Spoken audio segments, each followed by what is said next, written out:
les véhicules, le matériel lourd, les dragons, tout ce que vous voulez dans les buissons. Il y avait plus de 150 ou 200 hommes de tenue avec toutes sortes d'équipements qui étaient planqués dans les buissons attendant tranquillement.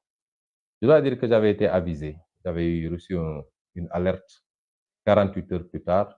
On me disait que effectivement ce traquenard était mis sur la route et que leur objectif c'était de me ramener à Dakar, mais d'arrêter tous mes accompagnants pour essayer de leur coller des motifs et de les envoyer en instruction pour les retenir le plus longtemps possible. Aujourd'hui, nous rendons grâce à Dieu après le succès éclatant de cette promenade sur plus de 400 kilomètres de Ziguinchor à Vélingara. Nous sommes également extrêmement satisfaits d'avoir pu épargner tous nos accompagnants de cette dictature de Macky Sall, de cette instrumentalisation de tout ce que compte le pays comme moyen de répression, mais également instrument judiciaire pour les mettre en sécurité. Ce qui s'est passé une fois que notre véhicule a été interpellé. Et je tiens à dire à tous les Sénégalais que je ne suis pas parti par un clandon, je suis parti par un de mes véhicules. Et je l'ai fait en toute liberté et je ne me suis qu'à caché, sinon je ne serais pas passé par la route nationale que je savais déjà très surveillée par les contrôles de gendarmerie et de police. J'avais décidé de vaquer à mes occupations en toute liberté comme tout Sénégalais. Mais une fois qu'on a été arrêté, on nous a demandé de sortir de la voiture. Et ils se sont livrés d'abord à une fouille systématique. Quand je suis sorti, ils m'ont interpellé sur le sac que je portais. Je leur ai donné le sac, ils m'ont dit c'est à vous de l'ouvrir et de sortir ce qu'il y a dedans. J'ai ouvert le sac, j'ai sorti ce qu'il y avait, c'est-à-dire mon arme de poing personnelle, et j'ai sorti l'autorisation qui va avec cette arme que j'ai présentée aux gendarmes. Ils l'ont remis dans le sac et m'ont pris le sac qu'ils ont amené avec eux. En toute illégalité, parce qu'il n'y avait aucune instruction d'un juge demandant à ce que je sois arrêté. Il n'y a pas de mandat d'arrêt, il n'y a absolument rien. Ils m'ont confisqué également mes 2 téléphones portables, ceux que je détenais par devers moi, en toute illégalité. Et je dois dire que jusqu'à présent, ces téléphones sont entre leurs mains. Et je dégage toute responsabilité par rapport aux manipulations qu'ils feront sur ces outils. Nous connaissons bien leurs méthodes, nous connaissons les instruments dont ils disposent. Je dégage toute responsabilité et j'examine avec mes avocats la possibilité de faire constater tout ça dans une énième procédure, même si on sait qu'elle ne sera pas instruite.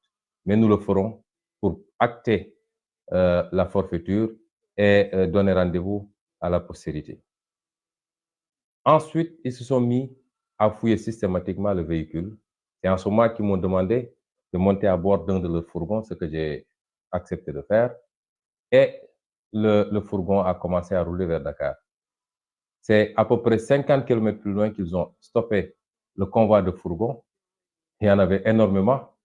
Et ils m'ont fait descendre de ce fourgon pour me demander d'entrer dans d'autres véhicules, un convoi de véhicules 4x4, j'en avais dénombré 6 d'ailleurs, pour continuer le chemin vers Dakar, à partir de Kaffrine, bifurquer sur Mbacké et prendre l'autoroute à péage pour venir à Dakar. Ce que j'ai compris, c'est qu'ils ne voulaient pas que la nouvelle de mon interpellation, de ma séquestration, se répande très rapidement avant que j'arrive à Dakar pour rassurer tout le monde que Sonko est chez lui, donc il n'a pas été arrêté. Et à ma grande surprise, c'est arrivé à Dakar qu'on m'apprend que le ministre de l'Intérieur aurait déclaré que des armes, c'est pas un arsenal d'armes a été trouvé dans le véhicule. Je tiens à dire à tous les Sénégalais que M. Antoine Diome ment comme il a l'habitude de mentir. Il ment éhontément ou à défaut, il traduit leur velléité de nuire en complotant une fois de plus.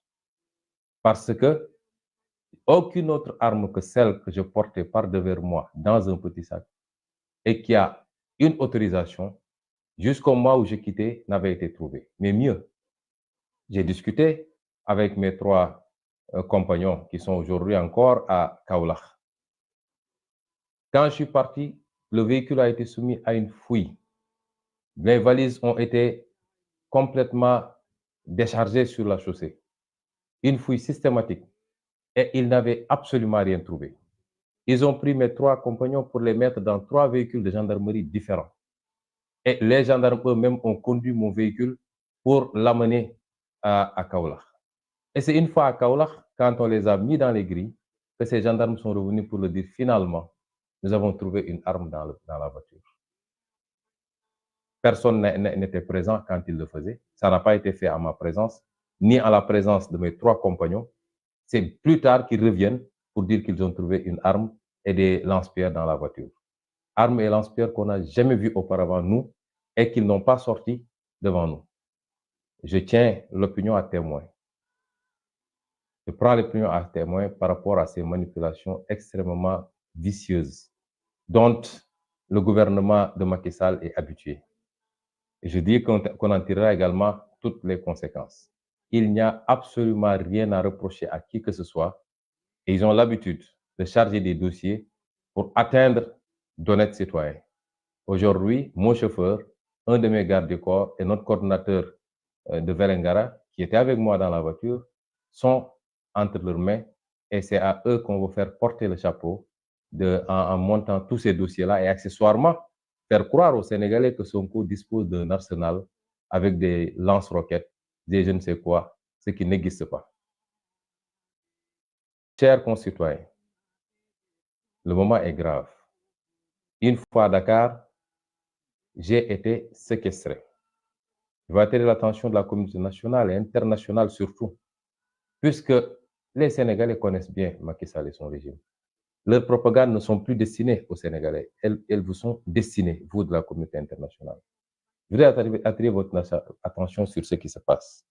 Au nom de quoi un citoyen qui n'est sous le coup d'aucune condamnation à une peine d'emprisonnement ou de mise en résidence surveillée peut se retrouver avec toute une armée qui boucle non pas seulement ma maison, mais tout le quartier, importunant mes voisins.